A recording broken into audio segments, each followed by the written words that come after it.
కేంద్రంలో వరుసగా మూడోసారి అధికారంలోకి రావడానికి బీజేపీ వ్యూహాత్మకంగా పావులు కదుపుతోంది. కమలనాథులు రామ్ మందిర్ డిమాండ్తో 4 దశాబ్దాలు రాజకీయాలు నడిపి అనుకున్నది సాధించారు. సుప్రీంకోర్టు తీర్పుతో ఆ డిమాండ్ నెరవేరింది. వచ్చే నెలలో అయోధ్యలో రామాలయం ప్రారంభం కానుంది. కానీ బీజేపీ మందిర్ పాలిటిక్స్ ను ఇంతటితో వదిలేలా కనిపించడం లేదు. వచ్చే ఏడాది జరిగే లోక్సభ ఎన్నికలను దృష్టిలో ఉంచుకునే ఆలయాన్ని హడావిడిగా ప్రారంభిస్తున్నారనే ఆరోపణలు వస్తున్నాయి. మందిర నిర్మాణంలో తొలి దశ మాత్రమే ఇప్పటికీ పూర్తయింది. ప్రధానమైన గోపురం, అనుబంధ ఆలయాల నిర్మాణాలు ఇంకా మొదలు కాలేదు. అయినా ప్రధాని మోదీ వచ్చే నెల 22న రామ మందిరాన్ని లాంఛనంగా ప్రారంభించనున్నారు. ఏప్రిల్ మే నెలలో జరిగే లోక్సభ ఎన్నికల్లో అయోధ్య మందిరం తమకు ఓట్ల వర్షం కురిపిస్తుందని కాషాయ దళం ఆశలు పెట్టుకుంది. అంతేకాకుండా భారీ వ్యూహంతో క్షేత్రస్థాయి నుంచి కార్యాచరణ కూడా ప్రారంభించింది. 3 దశాబ్దాల కిందట దేశవ్యాప్తంగా ఉధృతంగా సాగిన మందిరుద్యమాన్ని తలపించేలా ప్రచారం నిర్వహించడానికి కసరత్తు చేస్తోంది. అయోధ్య రామ మందిరం తమ విజయమని భావిస్తున్న బీజేపీ దాన్ని దేశమంతటా చాటింపు చేయడానికి వారియర్స్ ను రంగంలోకి దింపుతోంది. మొత్తం 543 లోక్సభ నియోజకవర్గాల్లో 27 లక్షల మంది అయోధ్య వీరులను నియమించుకుంటోంది. వీరు అయోధ్య గురించి ఎన్నికల్లో విస్తృతంగా ప్రచారం చేస్తారు. ఒక్కో లోక్సభ నియోజకవర్గంలో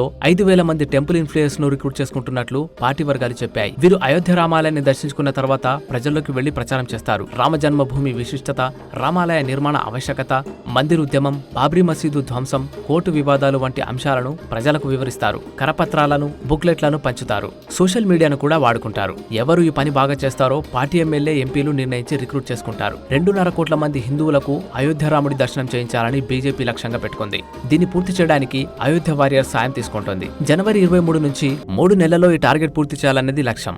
ఆ వెంటనే వచ్చే సార్వత్రిక ఎన్నికల్లో అయోధ్య యాత్ర ప్రభావం చూపుతుందని కాషాయ దళం ఆశలు పెట్టుకుంది. హిందూ ధర్మ పరిరక్షణ కోసం, రామ జన్మభూమి సాధన కోసం తమ పార్టీ ఎంతగా కష్టపడిందో వీరి ద్వారా ప్రజలకు చెప్పించి అయోధ్య అంశాన్ని మళ్లీ తెరపైకి తీసుకురావడమే ఈ వారియర్ల లక్ష్యమని పార్టీ వర్గాలు చెప్పాయి. అయోధ్య ఆలయ ప్రారంభం చరిత్రలో నిలిచిపోయే సంఘటన. ప్రజలు తమ స్వగ్రామాల్లో వేడుకలు చేసుకోవడమే కాకుండా అయోధ్య రాముడిని దర్శించుకుని ఆ అనుభూతిని ఇతరులతో పంచుకుంటారు అని బీజేపీ ఎంపీ ప్రదీప్ చౌదరి చెప్పారు. అయోధ్యలో రామ మందిరం పూర్తయితే బీజేపీకి రాజకీయాలు చేయడానికి మరో అంశం ఉండదని విపక్షాలు చెబుతున్నాయి. హిందూ మత రాజకీయాలకు మందిర నిర్మాణంతో తెరపడుతుందనే విశ్లేషణలు కూడా వస్తున్నాయి. అయితే హిందుత్వ రాజకీయాలను ఏదో ఒక రూపంలో సజీవంగా నిలపడానికి బీజేపీ ప్రయత్నిస్తూనే ఉంటుందని, మందిరం కాకపోతే మరో అంశాన్ని తెరపైకి తీసుకొస్తుందని విశ్లేషకులు అంటున్నారు.